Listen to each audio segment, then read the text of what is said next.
கர்த்தருடைய வேதத்துக்கு நேராக நம்முடைய இருதயங்களை திருப்புவோம். இன்றைக்கு செய்தியினுடைய முக்கியமான தலைப்பு எதிர்காலத்தை பற்றிய மகிழ்ச்சி. எதிர்காலத்தை பற்றிய மகிழ்ச்சி. எதிர்காலத்தை பற்றிய மகிழ்ச்சி எழுதி வைத்துக் கொள்ளுங்க. ஆண்டவருடைய வார்த்தைக்கு நேராக நாம் கடந்து போகலாம். நீதிமொழிகள் 31ஆம் அதிகாரம்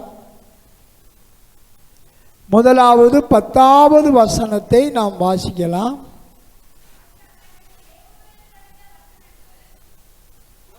நீதிமொழிகள் 31:10வது வசனம். குணசாலியான ஸ்திரீயை பெண்ணை கண்டுபிடிப்பவன் யார்? அவளுடைய விலை முத்துக்களை பார்க்கிலும் உயர்ந்தது. முதலாவது 10வது வசனம் வாசிக்கிறோம். குணசாலியான பெண்ணை ஸ்திரீயை கண்டுபிடிப்பவன் யார்? அவளுடைய விலை முத்துக்களை பார்க்கிலும் உயர்ந்தது. அடுத்ததாக 25வது வசனம் படிக்கலாம். அவளுடைய உடை பலமும் அலங்காரமாயிருக்கிறது. அவள் வருங்காலத்தை பற்றி மகிழ்கிறாள். 2வது பாயிண்ட் பார்த்தோம். முதலாவது பார்த்தோம் 10வது வசனத்தில் குணசாலியான ஸ்திரீயை கண்டுபிடிப்பவன் யார்? அவளுடைய விலை முத்துக்களை பார்க்கிலும் உயர்ந்தது.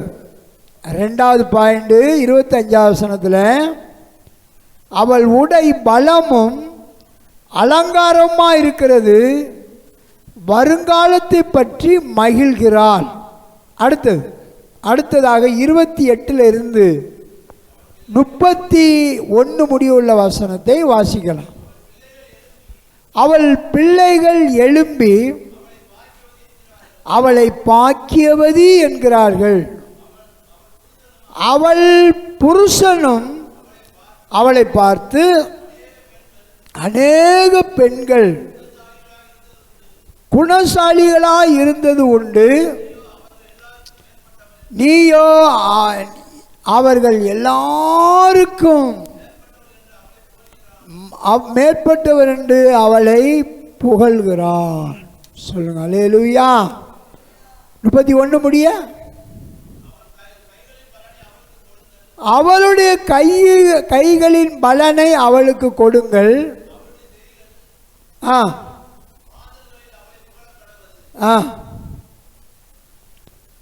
அலையா சொல்லுவோமா?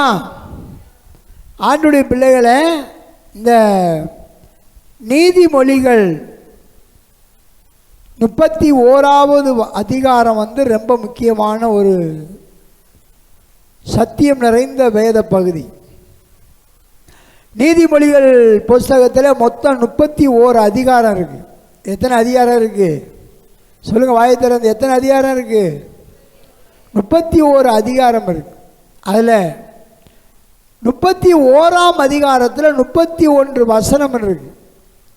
31 வசனம் இருக்கிறது. அதில் 31 வசனங்களில் வசனம் 10 இருந்து கடைசி வர படித்தோம்னா 22 வசனங்கள் வரும். 22 வசனங்கள். அதில்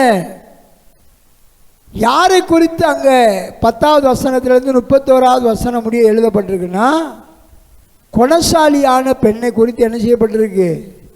எழுதப்பட்டிருக்கிறது. அல்லேலூயா. குணசாலியான பெண். புதிய ஏற்பாட்டில் அந்த குணசாலியான பெண் யாருன்னா, கர்த்தருடைய சபையை குறிக்கும். கர்த்தருடைய சபை. கர்த்தருடைய சபை தான் குணசாலியான ஸ்திரீ. ஆண்டுடைய பிள்ளைகளை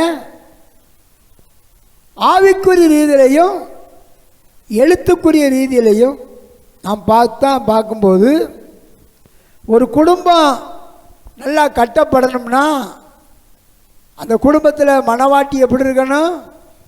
குணமுள்ளவளாக இருக்கணும், சுறுசுறுப்புள்ளவளாக இருக்கணும், சேமிக்கிறவர்களாக இருக்கணும், கணவனை கண்ணியமாக நேசிக்கிறவர்களாக இருக்கணும்.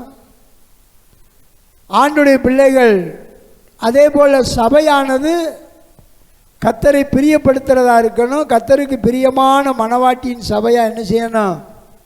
கர்த்தருக்குள்ள சபையானது ஒரு குணசாலியான சபையாக என்ன செய்ய வேண்டும்? வளர வேண்டும். நாம் பைபிளில் வாசிக்கிறோம், பழைய ஏற்பாட்டில்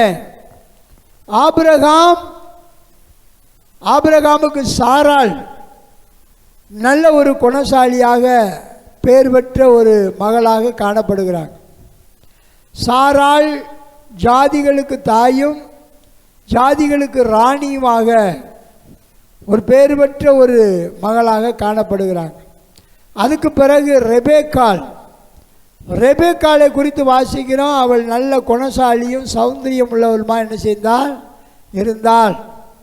ஈசாக்குக்கு ஏற்ற மனைவியாக காணப்பட்டாள். அதற்கு பிறகு பார்க்குறோம், நல்ல குணசாலியான பெண் யாருன்னா ரூத்து வேதத்தில் நல்ல ஒரு குணசாலியான பெண்ணாக இருந்து மாமிக்கு கர்த்தரை விசுவாசிக்கிறதுலையும் மாமியை கனப்படுத்துறதுலையும் குடும்பத்தில் நல்ல ஒரு சிறந்த மகளாக அவள் காணப்பட்டாள். அதே நேரத்தில் வேதத்தில் ஆகாத சில பெண்களையும் நம்ம பார்க்குறோம். ஆகாத பெண்கள் தெளிலால், ஏரோதியால், இப்படி சில ஆகாத பெண்கள் பைபிளில் இருக்கிறாங்க. தேவனால் புகழப்பட்ட ஸ்திரீகள், பெண்கள் இருக்கிறாங்க. உலக ரீதியிலையும் அநேக பெண்களை குறித்து ஆவிக்குரிய புஸ்தகங்கள் சாட்சியாக என்ன செய்யப்பட்டிருக்கு? எழுதப்பட்டிருக்கு. அல்லேலூயா. இங்கிலாந்து தேசத்தை சேர்ந்த, அதாவது 17ஆம் நூற்றாண்டில் வாழ்ந்த இங்கிலாந்து தேசத்தில் பிறந்து வளர்ந்த ஒரு சகோதரி. அவங்க பேர் சூசன்னா. அவங்களுக்கு 19 குழந்தைகள். 19 குழந்தைகளையும் கர்த்தருக்குள்ள பிரியமான பிள்ளைகளாக வளர்த்தாங்களாம். அந்த தாயார் ஒவ்வொரு நாளும் ஒவ்வொரு பிள்ளைகளுக்கு தூங்கும்போது அந்த பிள்ளைகள் தலை மேலே கை வைத்து 1 மணி நேரம் ஜெபம் பண்ணுவாங்களாம். பிள்ளைகள் தேசத்தில் சிறந்தவர்களாக வரணும், கர்த்தருடைய ஊழியக்காரர்களாக வரணும், ஊழியக்காரிகளாக வரணும், கர்த்தருக்கு பிரியமாக வரணும்னு சொல்லி ஒவ்வொரு நாளும் ஒவ்வொரு பிள்ளைகளுக்கும் 1 மணி நேரம் தலையில் கை வச்சு ஜெபம் பண்ணுவாங்களாம் பிள்ளைகள் படுத்து தூங்கும்போது. பாருங்கள், அந்த தாயாருடைய ஜெபத்தை கேட்டு அவங்க மகன்தான் ஜான் பென்ஸ்லி என்று சொல்லப்பட்ட ஒரு தேவனுடைய மனிதர். ஒரு சிறந்த மனிதனாக இங்கிலாந்து தேசத்தில் கத்தோலிக்க மக்கள் மத்தியில் ஒரு பெரிய எழுப்புதலை கர்த்தருக்குள்ளே கொண்டு வந்து சரித்திர மனிதனாக மார்ட்டின் லூத்தர் என்று சொல்லப்பட்ட தேவ மனுஷனுக்கு அடுத்ததாக மார்ட்டின் லூத்தர் விசுவாசத்தினால் நீதிமான் பிழைப்பான் என்று சொல்லி கத்தோலிக்க மதத்தை எதிர்த்து புரோட்டஸ்டாண்ட் சபையை ஆரம்பித்தவர். அதுக்கு பிறகு 2வதாக இந்த ஜான் பென்ஸ்லி விசுவாசித்து ஞானஸ்தானம் பெற்றவன் ரட்சிக்கப்படுவான் என்ற சத்தியத்தை ஜனங்களுக்குள்ளே கொண்டு வந்தவர். அல்லேலூயா சொல்லுவோமா? சரித்திரம் படைத்த மனிதர்கள் யாருனாலேனா ஒரு குணமுள்ள தாயினால். அந்த சூசன்னா என்று சொல்லப்பட்ட அருமையான அந்த தாயார் பிள்ளைகளை கர்த்தருக்குள்ளே வைராக்கியத்தோடு அவர்கள் வளர்த்தார்கள்.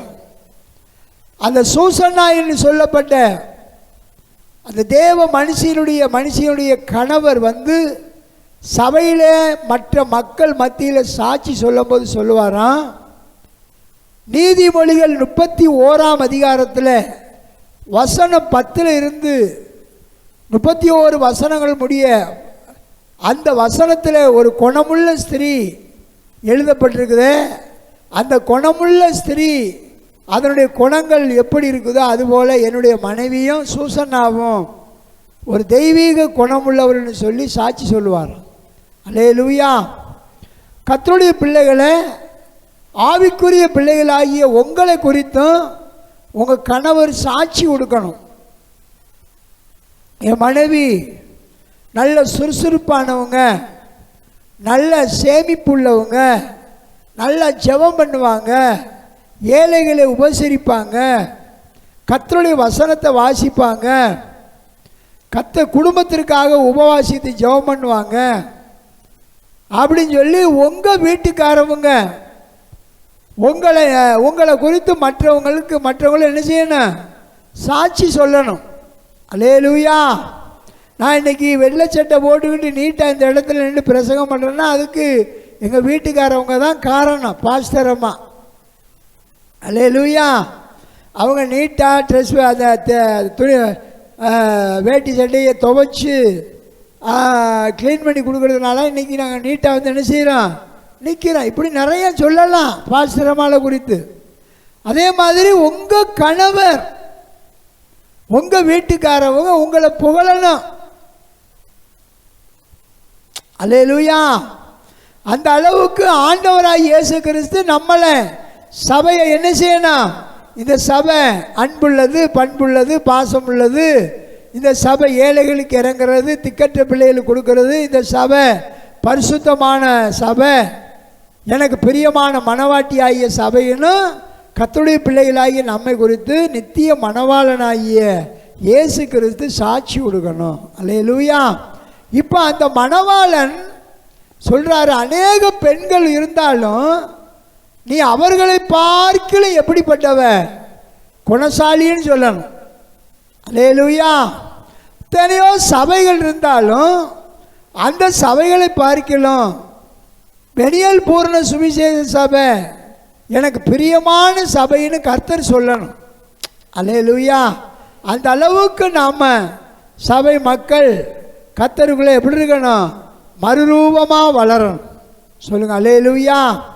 25வது வசனத்தை படித்தோம்னா, அவள் உடை பலமும் அலங்காரமாக இருக்கும், வருங்காலத்தை பற்றி மகிழ்கிறாள் அப்படின்னு வாசிக்கிறோம். அவளுடைய இருந்த குணம் என்ன? வருங்காலத்தை குறித்து மகிழ்கிறாள், வருங்காலத்தை குறித்து சந்தோஷப்படுறாள். அப்படின்னா என்ன தெரியுமா? வருங்காலத்திற்காக அவள் என்ன செய்கிறா? சுறுசுறுப்பாக இருக்கிறா. கணவன் உழைச்சி கொடுக்குற பணத்தை சேமிக்கிறா. சேமித்த பணத்தை கொண்டு திராட்சை தோட்டத்தை வாங்குறா. சொந்தமாக தன் கையினாலேயே 2 புடவைகளை செய்து தன் வீட்டாருக்கு என்ன செய்கிறா? கொடுக்குறா. தன் வீட்டாருக்கு என்ன செய்கிறா? சூடான உணவு கொடுத்து வீட்டாரை சுறுசுறுப்பாக வைத்துக்கிறா. அதனால் அவளை குறித்து வேதம் சொல்லுகிறது, அவள் வருங்காலத்தை குறித்து என்ன செய்கிறா? மகிழ்கிறாள். அவளுடைய விளக்கு இங்கே பாருங்க, இரவிலும் என்ன செய்யாதான்? அணையாது. இருள் பூமியவும் காரிருள் ஜனங்களை மூடினாலும் பாருங்க, கர்த்தர் உன்மேல் உதிப்பார். இங்கே பாருங்க, வருங்காலத்தை குறித்து அவள் மகிழ்கிறாள். மூணு காலங்கள் இருக்கிறது. முதலாவது காலம் கடந்த காலம், 2வது இருக்கிறது நம்ம இப்போ இருக்கிறது நிகழ்காலம், 3வது வருகிறது என்ன? வருங்காலம். வருங்காலத்தை குறித்து அவள் மகிழ்கிறாள் அப்படின்னு சொன்னால், வருங்காலத்திற்கு உண்டான ஆயத்தத்தை அவள் செய்கிறாள். வருங்காலத்துக்கு உண்டான சேமிப்பை அவர் செய்கிறார். பாருங்க, அநேக மக்கள் இன்னைக்கு வருங்காலத்தை குறித்து ஆயத்தம் இருக்காது. வெந்ததை தின்னு விதி வந்தால் சாவோம் சொல்லிட்டு எவ்வளவு வருமானம் இருந்தாலும் அதை என்ன செஞ்சிருவாங்க? சேமிப்பு இல்லாமல், ஒரு கட்டுப்பாடு இல்லாமல் என்ன செஞ்சிருவாங்கன்னா அதை வீணடிச்சிருவாங்க. ஆண்டுடைய பிள்ளைகளை நாம் இந்த நாட்களில் வருங்காலத்தை குறித்து மகிழ்கிறவர்களாக, வருங்காலத்தில் நீங்கள் உங்கள் குடும்பமும் கைவிடப்படாதவர்களாக கர்த்தருக்கு பிரியமான காரியங்களை நம்ம செய்யணும். பிலிப்பியர் 3 13-14 வசனத்தில் அப்போஸ்தலனாகிய பவுல், சகோதரரே கவனிங்க, அதை பிடித்து கொண்டேன் என்று நான் எண்ணுகிறதில்லை. பாருங்க, பவுல் என்ன சொல்றாரு? அதை பிடித்து கொண்டேன் என்று நான் எண்ணுகிறதில்லை, ஒன்று செய்கிறேன், பின்னானவைகளை மறந்து. இன்னைக்கு பாருங்க, பின்னானவைகளை மறக்கிற அந்த சுபாவம் நமக்கு இருக்கணும். நடந்த காரியத்தை சிந்திச்சுக்கிட்டே இருக்காம, நடந்த சோதனை வேதனை போராட்டங்களை சிந்திச்சுக்கிட்டே இருக்காம நடந்த காரியங்களை மறக்கணும். நடந்த காரியத்தை என்ன உள்ள வந்துருங்க, நடந்த காரியத்தை மறக்கணும். பின்னானவைகளை மறந்து முன்னானவைகளை நாடி, பாருங்க, கிறிஸ்து இயேசுவுக்குள் தேவன் அழைத்த, பாருங்க, பரம அழைப்பின் பந்தய பொருளுக்காக இலக்கை நோக்கி ஓடுகிறது. பின்னானவைகளை மறந்து நடந்த காரியங்களை சிந்திச்சுக்கிட்டே இருக்காம, இங்கே பாருங்க, ஆண்டுடைய பிள்ளைகள் பின்னானவைகளை மறந்து முன்னானவைகளை நாடி, முன்னானவைகள் நாடி. குணசாலி என்ன? அவளுடைய என்ன குணம்? வருங்காலத்தை குறித்து அவள் என்ன செய்கிறா? மகிழ்ச்சியா இருக்கிறா. அவள் உடைய பழமும் அலங்காரமாக இருக்கிறது.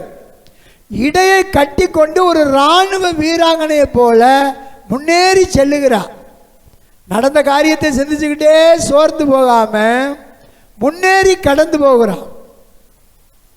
அதான் ஆண்டவருடைய பிள்ளைகளை பின்னானவைகளை மறந்து முன்னானவைகளை நோக்கி தேவன் அழைத்த பரம அழைப்பின் பந்தய பொருளுக்காக லெக்கை நோக்கி நான் தொடருகிறேன். கைதட்டுமா எல்லாரும்? லெக்கை நோக்கி தொடருகிறேன். தொடர்ந்து வாழ்க்கையில் நம்ம போய்கிட்டே இருக்கணும். கணுக்கால் அளவு, முழங்கால் அளவு, இடுப்பளவு, நீச்சலாலும் அப்படியே போய்கிட்டே இருக்கணும். சொல்லுங்க அல்லேலூயா. இப்போ ஒரு எல்லையிலே நின்றுக்கிட்டு முழிக்கக்கூடாது. வாழ்க்கை முடிஞ்சு போச்சு, இனி நமக்கு ஒன்றும் இல்லை, யாரும் நம்மளுக்கு உதவி செய்யலை, இப்படி என்ன செய்யக்கூடாது? முழிக்கக்கூடாது. கடந்து போய்கிட்டே இருக்கணும். சொல்லுங்க அல்லேலூயா. கடந்து போய்கிட்டே இருக்கணும்.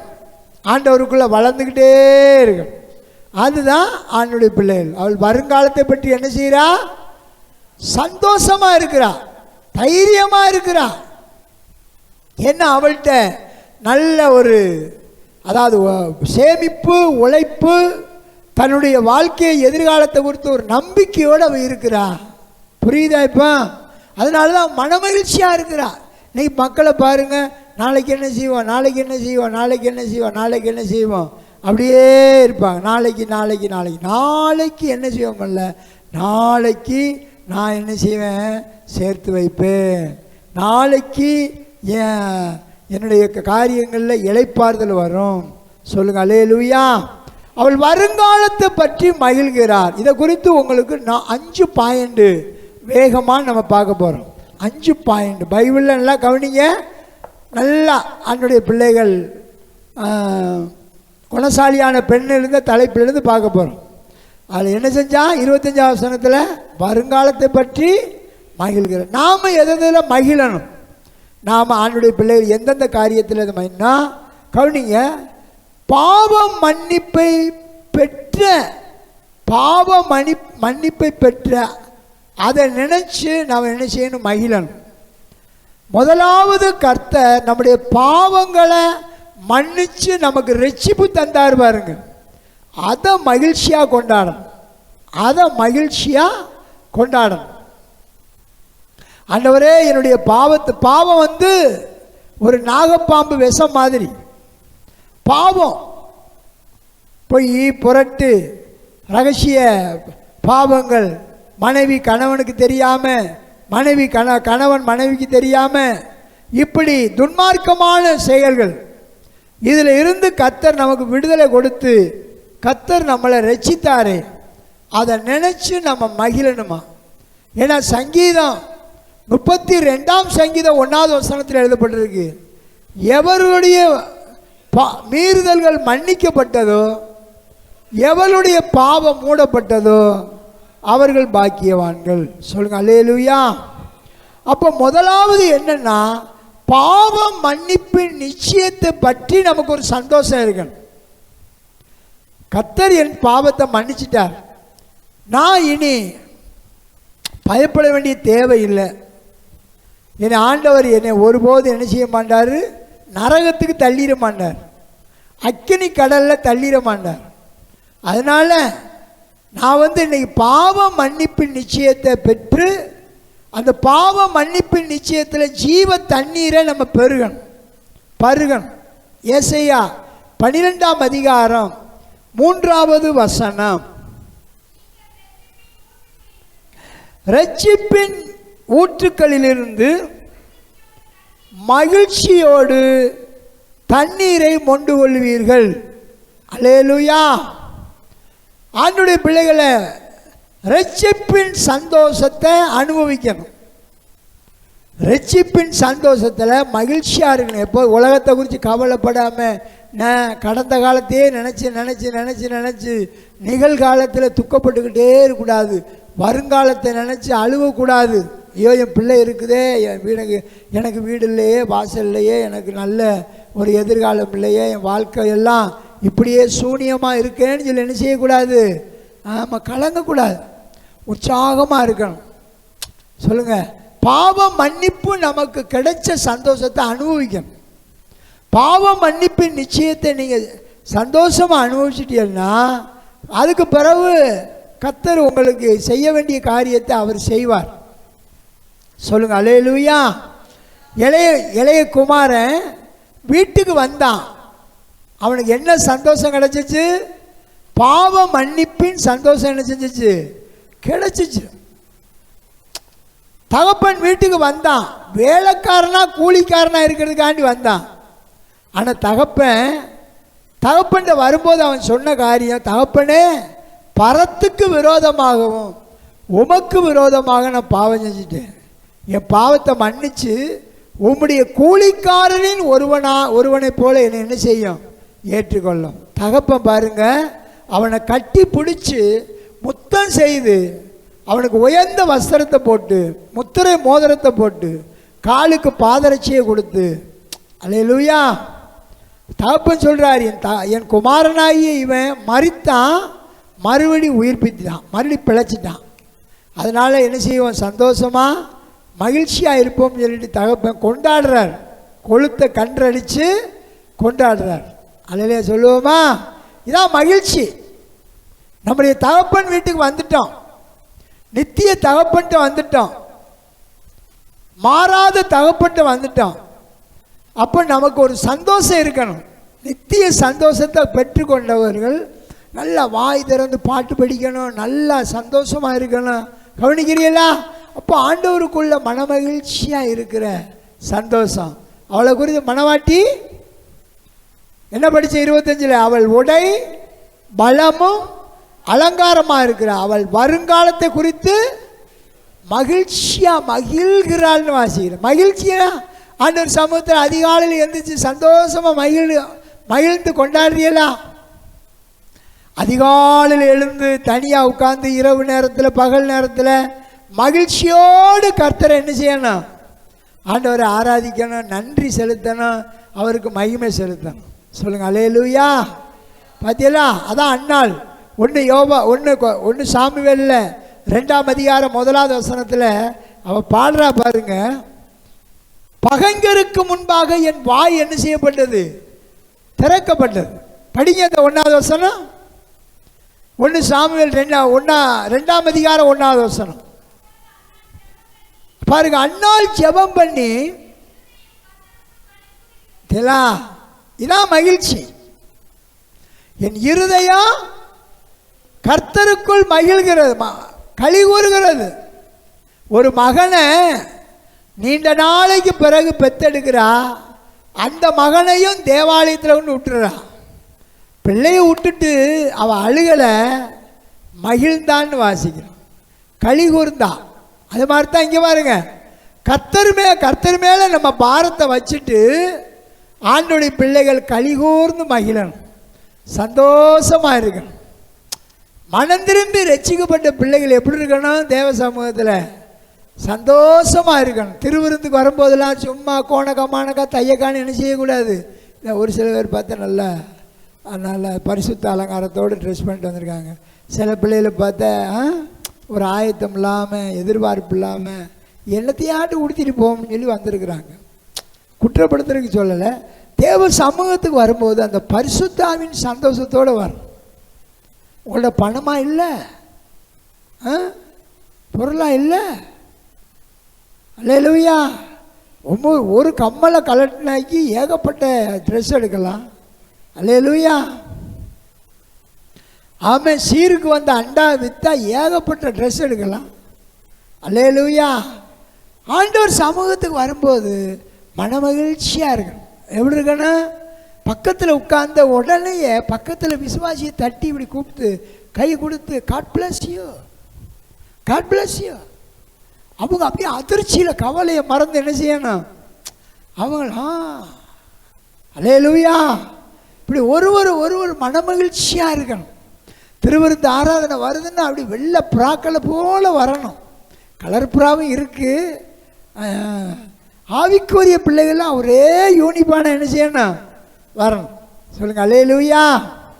ஆமாம், நீங்கள் கலர் புறாவும் இருக்கிறிய, வெள்ளைப்புறாவும் இருக்கிறிய. ஆனால் யூனிஃபார்ம்னா வெள்ளை ஒயிட் ட்ரெஸ்ஸாக கொடுத்துருந்தா அந்த சாமி என்ன பாருங்களேன். இந்தம்மா பாஸ்கரண்ணே அல்லேலூயா. சரி, நம்ம ரகபோத் ஐயா பாதி வெள்ளைப்புறா பாதி கலர் புறா வந்திருக்கிறாங்க. அல்லேலூயா. சரி, கவனிங்க. என்ன எப்படி இருக்கணும்? குணசாலியான பெண் எப்படி இருந்தா? வருங்காலத்தை குறித்து மகிழ்ச்சியாக இருந்தா. பக்கத்தில் பார்த்து சரிங்க, மகிழ்ச்சியாக இருக்கணும், சந்தோஷமாக இருக்கணும். பிள்ளைகளையாட்டு பார்த்து சொல்லுங்க, மகிழ்ச்சியாக இருங்கடி, சந்தோஷமாக இருங்கடி. அல்லேலூயா. நம்ம ஆண்டவர் ஜீவனோடு இருக்கிறார். எப்பேற்பட்ட நாகப்பாம்பு விஷம் போல பாவத்தையே நமக்கு மன்னிச்சிட்டார். இனி ஒரு சாபமும் இல்லைன்னு பைபிளில் இருக்கு. இனி ஒரு சாபமும் இராது. ஆண்டவர் நம்மளை மீட்டு எடுத்துட்டார். கைதட்டி ஆமேன்னு சொல்லுங்க. மீட்டு எடுத்துட்டார். சொல்லுங்க அல்லேலூயா. ரெண்டாவது பாயிண்ட் பாருங்க. உங்கள் தரிசனத்தை கர்த்தரோடு இணைச்சுக்கிறணும். நம்ம தரிசனம் இருக்கு பாருங்க, அதை கர்த்தரோடு இணைத்துக்கிறணும். நீங்கள் கனவு கண்டிருக்கலாம், சொப்பனம் கண்டிருக்கலாம், வசனத்தின் மூலமாக கர்த்தர் உங்களோடு பேசியிருக்கலாம். அப்போ நம்மளுடைய தரிசனம் கர்த்தரோடு இணைந்ததாக இருக்கணும். அதிகாலை 2:30 மணி 3 மணிக்கெல்லாம் 4 மணிக்கெல்லாம் எந்திரிச்சு ஆண்டவர் சமூகத்தில் உட்கார்ந்து அந்த தரிசனத்தை, அந்த வெளிப்பாடை, அந்த வாக்குத்தத்தங்களை அறிக்கையிட்டு நன்றி செலுத்தணும். நல்லா துதி பாடணும். நம்ம தரிசனத்தை கர்த்தரோடு இணைத்து கொள்ளணும். சொல்லுங்க அல்லேலூயா. சங்கீதம் ஆதியாகமம் 37ஆம் அதிகாரம் 7வது வசனம் படிங்க. 9வது வசனம் படிங்க. 9வது வசனம். அப்பொழுது வேற ஒரு சொப்பனம் கண்டு தன் சகோதரரை நோக்கி, இன்னும் ஒரு சொப்பனத்தை கண்டு. அல்லேலூயா சொல்லுவோமா? முதல்ல ஒரு சொப்பனம் கண்டா யோசேப்பு. அது என்ன சொப்பனம்? 11 கதர்கட்டுகளும் என்னுடைய கதர்கட்டு என்ன செய்கிறது? காலை விழுந்து வணங்குறது. ரெண்டாவது ஒரு சொப்பனம் பார்க்குறான். 11 நட்சத்திரங்களும் சூரியனும் சந்திரனும் என்னை வணங்குறது. பாருங்க, ஆண்டவருடைய சொப்பனம் தரிசனம் வந்துச்சே. அதுக்கு பிறகு யோசேப்பின் வாழ்க்கையில் என்ன வந்துச்சு? எதிரான காரியம் வந்துச்சு. அநேக பாடுகள் அவனுக்கு வந்துச்சு. அவன் சொந்த சகோதரனாலேயே அவனுக்கு என்ன வந்துச்சு? போராட்டம் வந்துச்சு. ஆண்டவர் என்ன காமிச்சிட்டாரு? அவனை பெரிய மேன்மையான ஒரு மனுஷனாக காட்டிட்டார். ஆனால் நடக்கிறது என்ன நடக்குது? அவனுக்கு நடக்கிறது எதிராக இருக்கு. தன் சகோதரர்களால் பகைக்கப்படுறான்.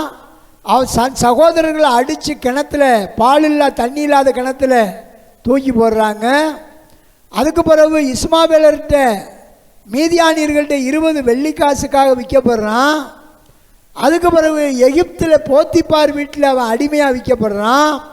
அதுக்கு பிறகு அங்கே போத்திப்பார் வீட்டில் நடந்த சம்பவத்தினால செய்யாத குற்றத்துக்காக சிறைச்சாலையில் என்ன செய்யப்படுறான், அடைக்கப்படுறான். ஆனாலும் கர்த்தர் அவனோட இருந்தார். கர்த்தர் யோசேப்போடு என்ன செஞ்சாரா, இருந்தார். அவன் கர்த்தரோடு இசைந்திருந்தான், அந்த தரிசனத்தோடு இணைந்திருந்தான். ஒரு நாள் வந்தது, கர்த்தர் சொன்ன வார்த்தை நிறைவேறும் அளவும் அவனை புடமிட்டார்னு எழுதப்பட்டிருக்கிறது.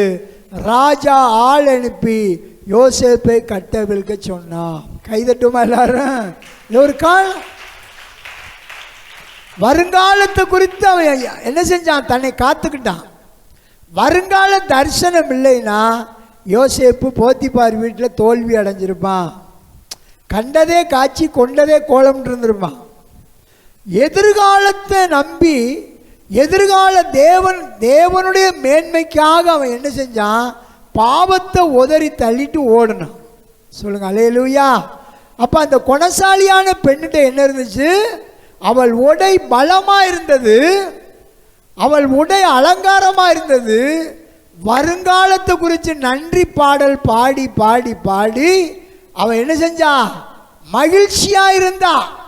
அவள் விளக்கு இரவில் என்ன செய்யாது, இப்போ விளக்கு 8 மணி 9 மணி வந்துருச்சு, விளக்கு என்ன செஞ்சிடும், 0 வாட்ஸ் பல்பை கூட எரிய விடாமல் அமர்த்திட்டு தூங்குறவங்கெல்லாம் இருக்கிறாங்க.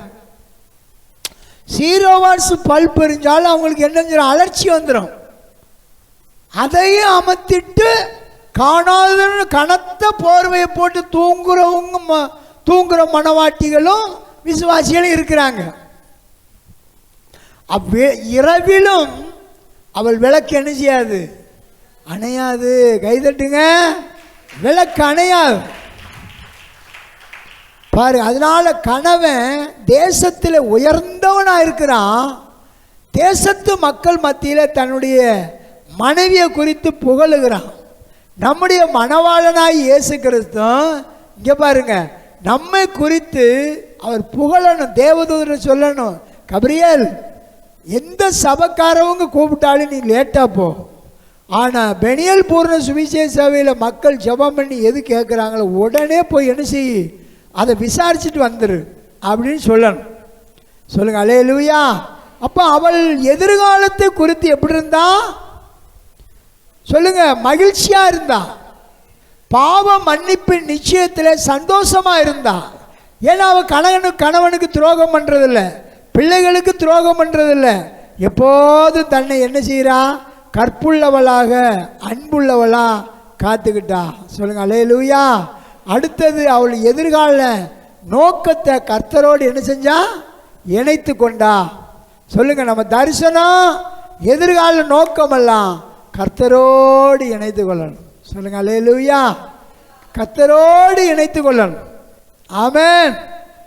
அப்படி இருந்தா ஆண்டவருடைய பிள்ளைகளே, உங்களுடைய துக்கம் எப்படி மாறும், சந்தோஷமாக மாறும். எதை குறித்து நீங்கள் கலங்க தேவையே இல்லை. யோவான் 16:20 வசனம் படிங்க. நிறைய நீங்கள் ஒரு சில பேர் துக்கமாக இருக்கிறீங்க, எதையோ நினச்சிக்கிட்டு இருக்கிறீங்க, எல்லாத்தையும் தூக்கி வீசுங்க. மெய்யாகவே மெய்யாகவே நான் உங்களுக்கு சொல்லுகிறேன், நீங்கள் அழுது புலம்புவீர்கள், உலகமோ சந்தோஷப்படும்.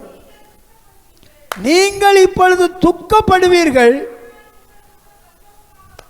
உங்க துக்கமெல்லாம் ஒரு நாள் எப்படி மாறும், சந்தோஷமா மாறும். இதான் மகிழ்ச்சி. உங்கள் துக்கமெல்லாம் சந்தோஷமா என்ன செய்யும், மாறும். அடுத்தது, தாயானவளுக்கு பிரசவ காலம் வந்திருக்கும் போது துக்கம் அடைகிறார்.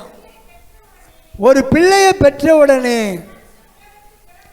பாருங்க, ஒரு மனுஷன் உலகத்தில் பிறந்தான் என்கிற சந்தோஷத்தினால் நினையால். அடுத்தது, அதுபோல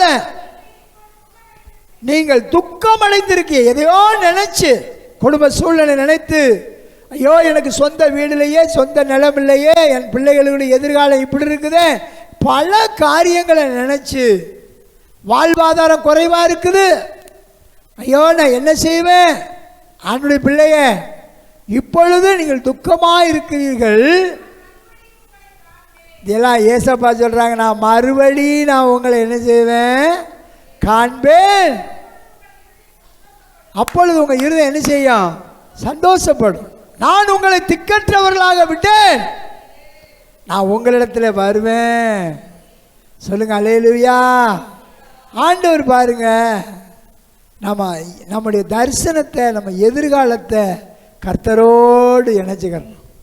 நம்ம எதிர்காலம் அவரோடு இணைந்துக்கணும்.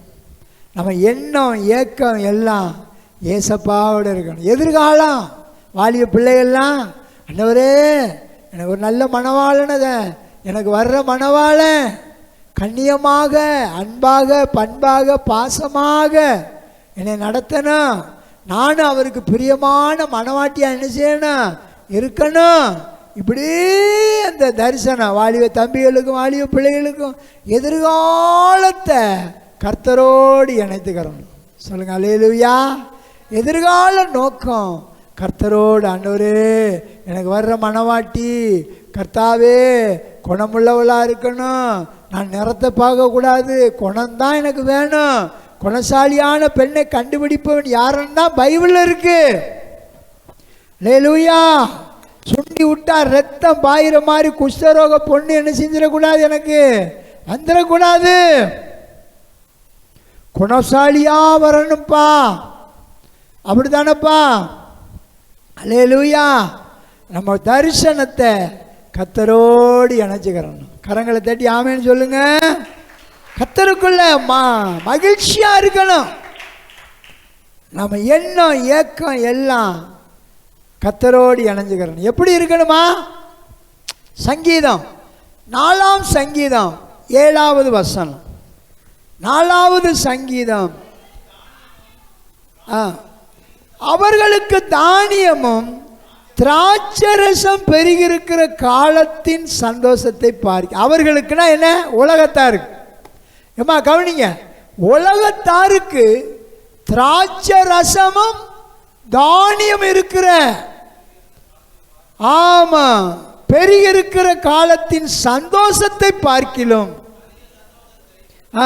என் இருதயத்திலே தந்தி. பாருங்கப்பா, உலகத்தார் தானியமும் திராட்சரசம் பெருகி அந்த சந்தோஷத்தில் கொஞ்ச நாள் என்ன செய்கிறாங்க? மகிழ்கிறாங்க. நான் அந்த சந்தோஷத்தை பார்க்கலாம், என் கர்த்தர் அதிக சந்தோஷத்தை என் இருதயத்தில் தந்தார். சொல்லுங்க, இருதயத்தில் என்ன சந்தோஷம் இருக்கணும்? ரட்சிப்பின் சந்தோஷம் இருக்கணும். நம்முடைய தரிசனம் கர்த்தரோடு இணைந்து கொள்ள வேண்டும்.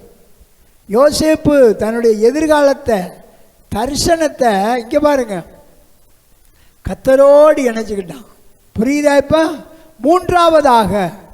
மூன்றாவது கடந்த கால வெற்றிக்காக துதியுங்கள், வருங்காலத்தை விசுவாசத்தோடு எதிர்நோக்குங்கள். கடந்த கால வெற்றிக்காக கர்த்தர் என்ன செய்யணும்? கடந்த நாள்ல, கடந்த வருஷங்கள்ல கர்த்தர் எத்தனையோ ஆபத்துக்கள் பொல்லாப்புல இருந்து, எத்தனையோ கவலைகள் வேதனையில் இருந்து நம்மளை பாதுகாத்தாரே, நமக்கு ஜெயம் கொடுத்தாரே. அதுக்காக வாயை திறந்து ஆண்டவரை துதியுங்க. ஒருவேளை 10 வருஷம் நடந்திருக்கலாம், 20 வருஷம் நடந்திருக்கலாம், 40 வருஷம் நடந்திருக்கலாம், 5 வருஷம் நடந்திருக்கலாம். ஆண்டுடைய பிள்ளைகள் கடந்த காலம் நடந்த வெற்றிக்காக நம்மளை காப்பாற்றி கரை சேர்த்து கொண்டு வந்தாரு. நம்ம படிக்கும் போது நம்மளுக்கு படிப்புக்கு ஞானத்தை கொடுத்தாரு, அறிவை கொடுத்தாரு. ஆமாம், படிப்பில் நல்ல மார்க் எடுத்து நல்ல பாஸ் வெற்றி அடைய செய்தாரு, பாஸ் மார்க் வாங்க பண்ணாரு. அதுக்காக என்ன செய்யணும்? அவருக்கு நன்றி செலுத்தணும். ஆண்டவரே, என்னை +2 வரைக்கும் படிக்க வச்சிய, காலேஜ் வரைக்கும் படிக்க வச்சிய, எனக்கு நல்ல வேலையை கொடுத்திய, மேன்மையான பதவி கொடுத்தியன்னு சொல்லி நல்லா ஆண்டவருக்குள்ள எப்படி இருக்கணும்? நன்றி செலுத்தணும். அடுத்ததாக ஆண்டுடைய பிள்ளைகளே, கடந்த கால வெற்றிக்காக துதியுங்கள், வருங்காலத்தை விசுவாசத்தோடு எதிர்நோக்கி போங்க. வருங்காலத்தை என்ன செய்யணும்? விசுவாசத்தோடு எதிர்நோக்கி போகணும். கலங்கக்கூடாது, பின்னடைய கூடாது. ஆண்டவரை எனக்கு ஒரு தொழிலை கொடுத்துருக்கிறீங்க, வியாபாரம் கொடுத்துருக்கீங்க, ஏசப்பா இதில் இருந்து கத்தாவே என்னை முன்னேற்றி மேன்மையடைய செய்வீர். விசுவாசம் அறிக்கைக்கிட்டே இருக்கணும். உங்க பாருங்க, அந்த மணவாட்டி குணசாலியானுடைய அந்த உடை பலமும் அலங்காரமா இருந்துச்சான். வருங்காலத்தை குறித்து மனமகிழ்ச்சியா இருந்தாலும் வர ஆண்டுடைய பிள்ளைகள் கடந்த கால நடந்த காரியங்களுக்காக வெற்றிக்காக நன்றி செலுத்தணும். வரக்கூடிய நாட்களில் விசுவாசத்தோடு எதிர்நோக்கி ஓடணும். சொல்லுங்க அல்லேலூயா. ஆண்டவருடைய பிள்ளைகள் நாம் மூன்றாவது பார்த்தோம், கடந்த கால வெற்றிக்காக நன்றி செலுத்தணும். தாவீது பார்த்தீங்களா, சவுலுக்கு முன்னாடி நின்று சொல்றான், ஐயா நான் ஒரு விஷயம் ஆடு மேய்க்கும் போது ஒரு விஷயம் ஒரு கரடி வந்து என் ஆட்டை பிடிச்சு கொண்டது, ஒரு விஷயம் ஒரு சிங்கம் வந்தது என் ஆட்டை பிடித்து கொண்டது. நான் அவைகளை தொடர்ந்து போய் அந்த கரடியவும் சிங்கத்தையும் கொன்று என் ஆடுகளை தப்பு வச்சேன். அவைகளை போல இந்த கோலியாத்தும் ஒருவனாக இருப்பான், நிச்சயமாக நான் இவனை கொன்றே போடுவேன்னு சொல்லிட்டு பாருங்க, கடந்த கால வெற்றியை சொல்லி மகிழ்கிறான், வருங்கால வெற்றியவும் அறிக்கை எடுக்கிறான். யாராருக்கு விளங்குது? கடந்த கால வெற்றியை சொல்லி சந்தோஷப்படுறான், வருங்கால வெற்றியவும் அறிக்கையிடுறான். இதான் நம்ம எதிர்காலம். ஆவிக்குரிய பிள்ளைகள் சோர்ந்து போகக்கூடாது. நிகழ்காலத்தை இந்த காலத்தை நினைச்சு நீங்க சோர்ந்து போகக்கூடாது. வருங்காலத்தை நினைச்சு நன்றி செலுத்திக்கிட்டே இருங்க. ஆண்டவர் உங்களுக்கு அப்பத்தை கேட்டா கல்லை கொடுக்க மாட்டார், மீனை கேட்டா பாம்பை கொடுக்க மாட்டார், முட்டையை கேட்டா தேலை கொடுக்க மாட்டார். சொல்லுங்க அல்லேலூயா. பொல்லாத மனிதர்கள் தங்கள் பிள்ளைகளுக்கு நல்ல இவை கொடுக்க அறிந்திருக்கும் போது பரம தகப்பன் அதை விட மேலா நமக்கு தர வல்லவராக இருக்கிறார். கைதட்டி ஆமேன்னு சொல்லுங்க. எதிர்காலத்தை விசுவாசத்தோடு துவங்குங்க, விசுவாசத்தோடு நோக்குங்க. எதிர்காலத்தில் சோர்ந்து போகாதீங்க, ஆராதனையும் சோர்ந்து போகாதீங்க. அதிகால ஜெபம், வேத வாசிப்பு, உபவாச ஜெபம், வேத பாடம், இதிலெல்லாம் முன்னேறி வந்துக்கிட்டே இருங்க. மன மகிழ்ச்சியாக இருந்துக்கிட்டே இருங்க. ரோமர் 4ஆம் அதிகாரம் 18வது வசனம். ரோமர் 4:18. உன் சந்ததி இவ்வளவா இருக்கும் என்று சொல்லப்பட்டபடியே கணிய தான் அநேக ஜாதிகளுக்கு தகப்பனாவதை இதெல்லாம் நம்புவதற்கு ஏதுவல்லாத இருந்தோம். புரியுதா? இப்ப 99 வயசுல ஆண்டவர் சொல்றாரு, குறித்த காலத்தில் நான் வருவேன், உன் மனைவி சாரால் ஒரு குமாரனை அணைத்து கொண்டிருப்பா, நீ அநேக ஜாதிகளுக்கு தகப்பனாவா, உன் சந்ததியை வானத்து நட்சத்திரங்களைப் போல, கடற்கரை மணலை போல, பூமியின் தூளை போல பெருக பண்ணுவேன். தேவன் வாக்குத்தத்தம் பண்ணினவர் உண்மையுள்ள என்று சொல்லி ஆபிரகாம் நம்பிக்கையோட எதிர்காலத்தை விசுவாசத்தோடு துவங்கணும். பின்னடையலை, சோர்ந்து போகலை. ஆண்டவருடைய பிள்ளை கவனிச்சீங்களா? ஆமாம், முன்னேறி போய்கிட்டே இருக்கிறான். 2 தீமோத்தேயு 1ஆம் அதிகாரம் 12வது வசனம் கவனிங்க. இதன் நிமித்தம் இந்த பாடுகளை நான் அனுபவிக்கிறேன். இதான் விசுவாசம். பவுல் சொல்றார், இதன் நிமித்தம் நான் இந்த பாடுகளை கடந்து போறேன், ஆனாலும் நான் வெட்கப்படுறதில்லை. ஏனென்றால் நான் விசுவாசிக்கிறவர் இன்னார் என்று அறிவேன். அடுத்தது, நான் அவரிடத்தில் ஒப்பு கொடுத்ததை இதெல்லாம் அந்நாள் வரைக்கும் காத்துக்கொள்ள. இதான் விசுவாசம். கடந்த கால வெற்றிக்காக நன்றி செலுத்துங்க, வருங்காலத்தை விசுவாசத்தோடு எதிர்கொண்டு போங்க. இதான் நம்ம விசுவாசம். தம்பி கவனிச்சியலா? புரியுதா? இப்போ எதிர்காலத்தை ஜெயமாக போகணும். தோல்வியை நினச்சி சோர்ந்து போகக்கூடாது. ஏதோ ஒரு காரியத்தை நினச்சா குழம்பிடுவோம், தடுமாறிடுவோம். எனக்கெல்லாம் வந்து சோதனைகள் கொஞ்சம் நஞ்சம் இல்லை. அல்லையில் 1990 80 90கள்லாம் எங்களுக்கு வந்த சோதனை, எங்கள் குடும்பத்துக்கு வந்த சோதனை கொஞ்சம் நஞ்சம் இல்லை. ஆனாலும் விடாமல் 86 ஆண்டவருக்குள்ள வந்துட்டோம். கர்த்தருடைய பிள்ளைகளே, விடாமல் பற்றி கொண்டேன், விடாமல் பற்றி கொண்டோம். ஆண்டவர் கடந்த காலத்தையும் தப்பு வச்சு பாதுகாத்தார், நிகழ்காலத்திலையும் போஜனம் கொடுத்து பாதுகாத்தார், வருங்காலத்தை வெற்றியோடு சந்திக்கிறதுக்கும் இதுவரை நடத்திக்கிட்டே இருக்கிறார். உங்களை ஆண்டவர் இங்கே பாருங்க, ஆண்டவருடைய பிள்ளைகள் சோர்ந்து போகாதீங்க. நீங்கள் ஆண்டவர் கர்த்தருக்குள்ளே எப்படி இருக்கணும்?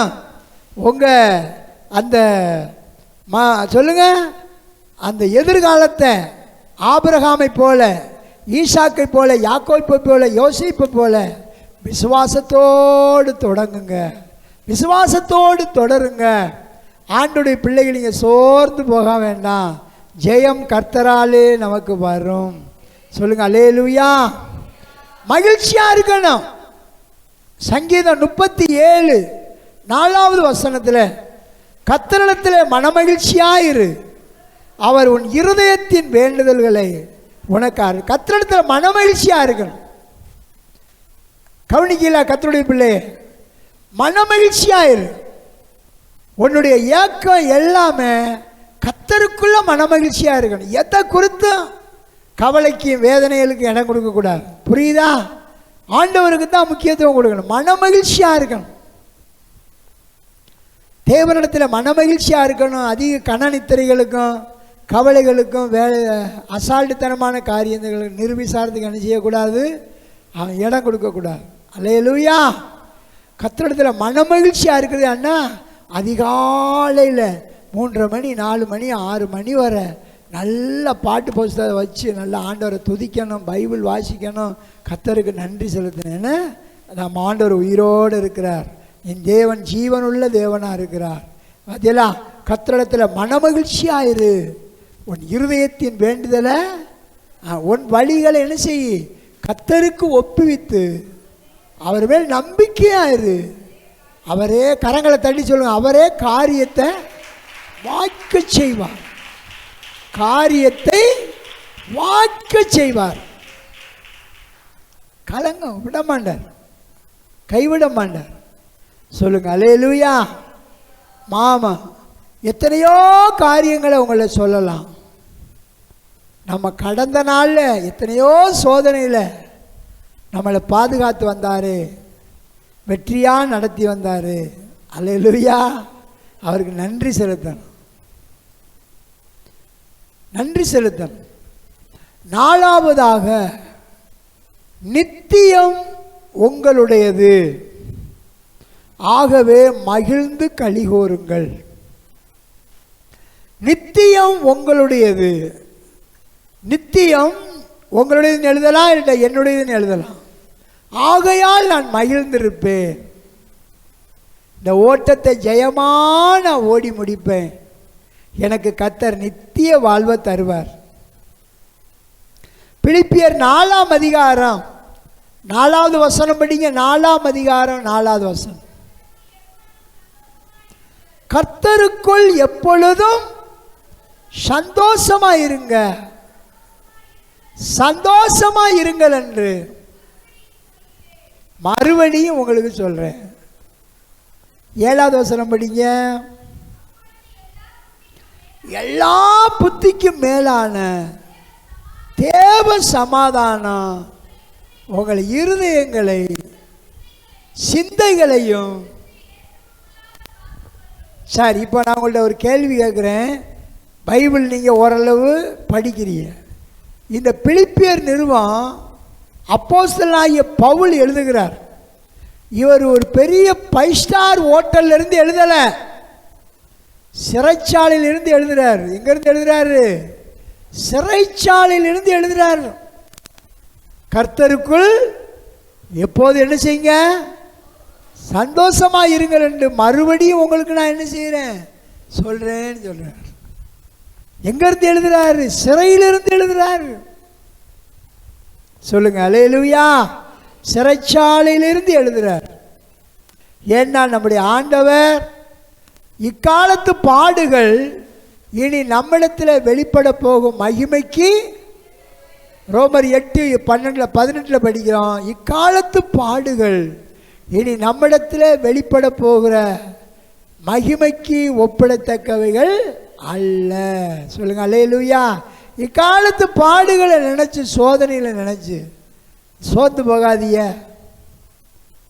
வருங்காலம் தேவனுடைய அவருடைய மகிமை காத்துக்கிட்டு இருக்கு.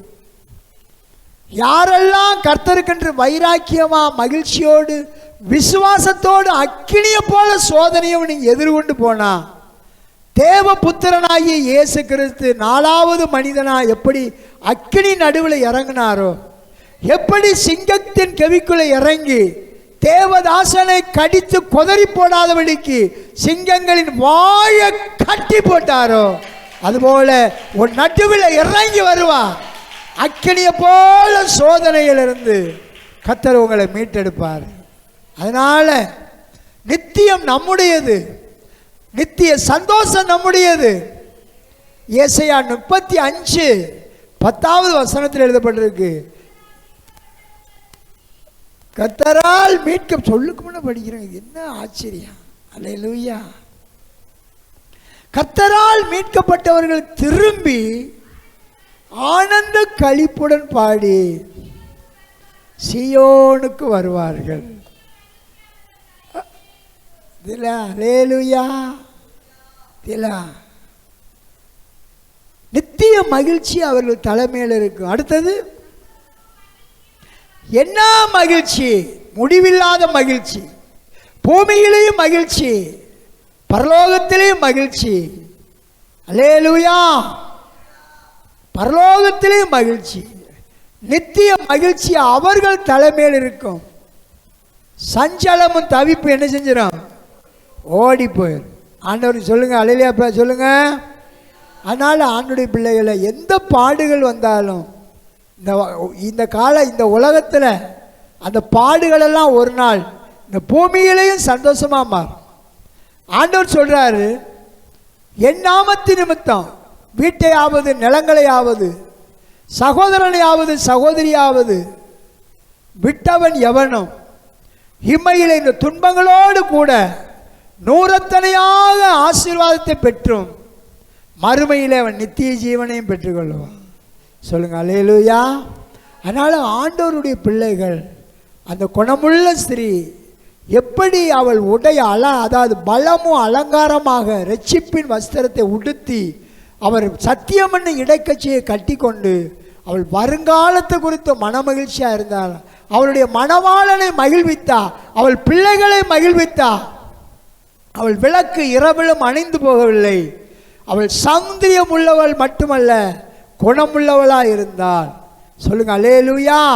இப்போ இன்னைக்கு ஆண்டவர் உங்களோடு கூட இடைப்படுகிற காரியம் என்னன்னா, உங்களுடைய மன மகிழ்ச்சி எல்லாம் கர்த்தருக்குள்ளே மகிழ்ச்சியாய் மாறும். சொல்லுங்க அஜய் அல்லேலூயா சொல்லுங்க. ஐயா 5வது, நாம் வலது கரத்தின் பிள்ளைகளாக இருக்கணும். என்ன பிள்ளைகளாக இருக்கணும்? கர்த்தருடைய வலது கரத்தின் பிள்ளைகளாக இருக்கணும். யாக்கோப்புக்கு ஒரு மகன் பிறக்கிறான். 2வது மகன் ராகேல் பெத்தெடுக்கா. அவள் பெத்தெடுக்கும் போது பிரசவ வேதனையும் கடும் வேதனையினால பிள்ளைக்கு பெனோனி என்று பெயர் வைக்கிறார். ஆனால் யாக்கோப்பு அந்த மகனை வாங்கி பெஞ்சமீன் என்று பெயர் வைக்கிறார். என் வலது கரத்தின் மகனேன்னு சொல்றான். சொல்லுங்க அல்லேலூயா. வெளிப்படுத்தல் சுவிசேஷம் 1ஆம் அதிகாரத்தில் வாசிக்கும். இயேசுவாகிய நம்முடைய ஆண்டவருடைய வலது கரத்தில் 7 நட்சத்திரங்கள் இருந்தது. அது 7 சபையின் தூதர்கள் என்று எழுதப்பட்டிருக்கிறது. நாம் வலது கரத்தில் இருக்கணும். கர்த்தர் நம்மளை வலது இடக்கரத்தால் தாங்கி வலது கரத்தினால் நம்மளை அணைக்கிறவர். மத்தேயு சுவிசேஷம் 25ஆம் அதிகாரத்தில் வலது பக்கம் நிற்கிறவர்களை பார்த்து சொல்றாரு, என் பிதாவினால் ஆசீர்வதிக்கப்பட்டவர்களே, உலகம் உண்டானது முதல் உங்களுக்காக நியமிக்கப்பட்ட என் பிதாவின் ராஜ்யத்திற்கு வாங்கன்னு சொல்லி அவர்களை அன்போடு கூட அழைக்கிறார். சொல்லுங்க அல்லேலூயா. இப்போ கர்த்தருடைய பிள்ளைகளாகிய நம்ம மகிழ்ச்சியோடு கர்த்தரை தேடணும். சொல்லுங்க அல்லேலூயா. இப்போ சொல்லுங்க 4-5 பாயிண்டையும். பாவம் மன்னிப்பு பெற்று சந்தோஷமாக இருக்கணும். பாவம் மன்னிப்பு பெற்று சந்தோஷமாக இருக்கணும். ரெண்டாவது, நம்முடைய தரிசனத்தை கர்த்தரோடு இணைத்து கொள்ளணும், சோர்ந்து போகக்கூடாது. மூன்றாவது, கடந்த கால வெற்றியை நினைத்து என்ன செய்யணும்? மகிழ்ந்திருக்கணும்.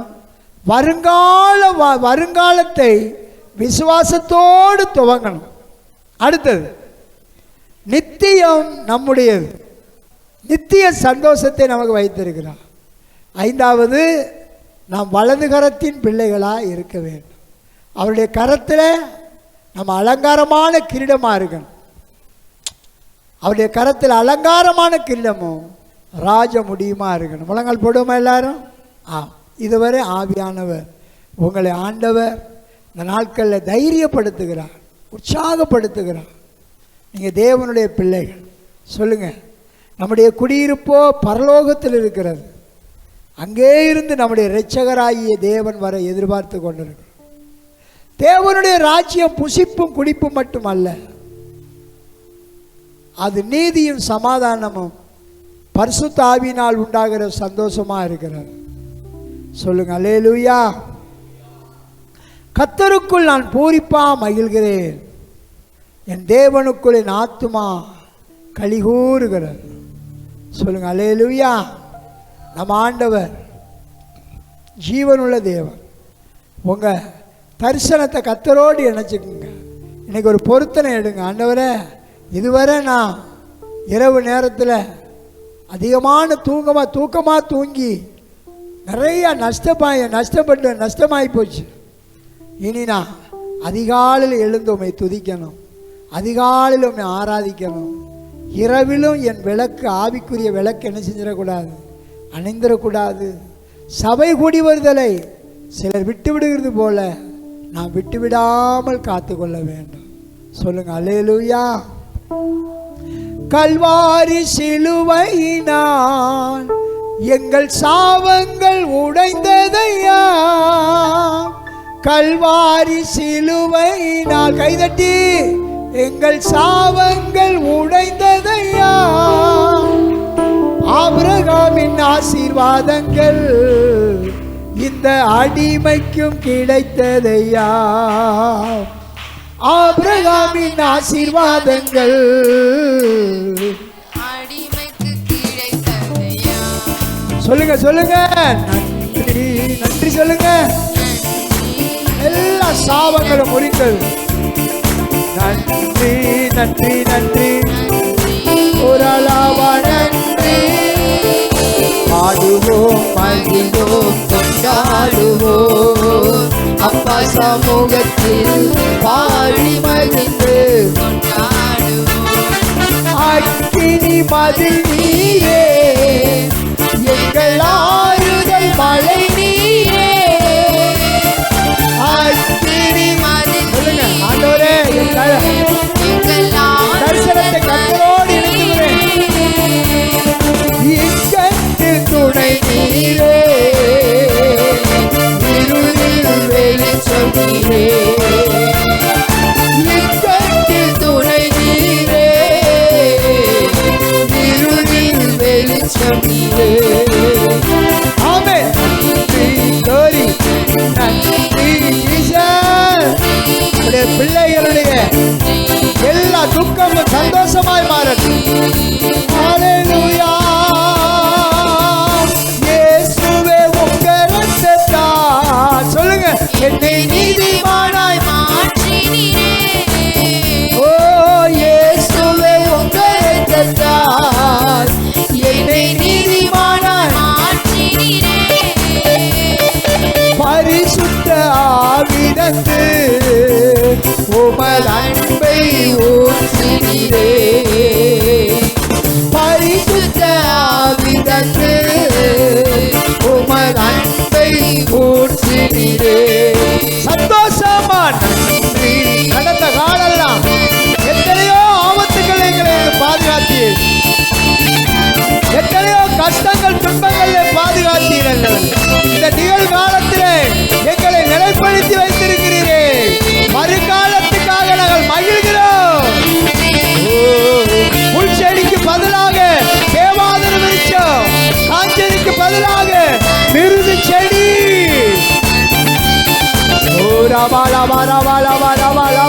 சபையை எழும்பு, எழும்பு, எழும்பு சீயோனே, உன் வல்லமையை தரித்துக்கொள், உன் அலங்கார வஸ்திரத்தை உடுத்திக்கொள்.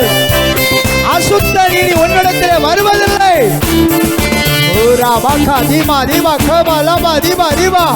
எல்லா அந்தகார வல்லமைகள் இயேசுவின் நாமத்தினாலே ஜனத்தை விட்டு விலகுவதாக. ஹல்லேலூயா, ஹல்லேலூயா.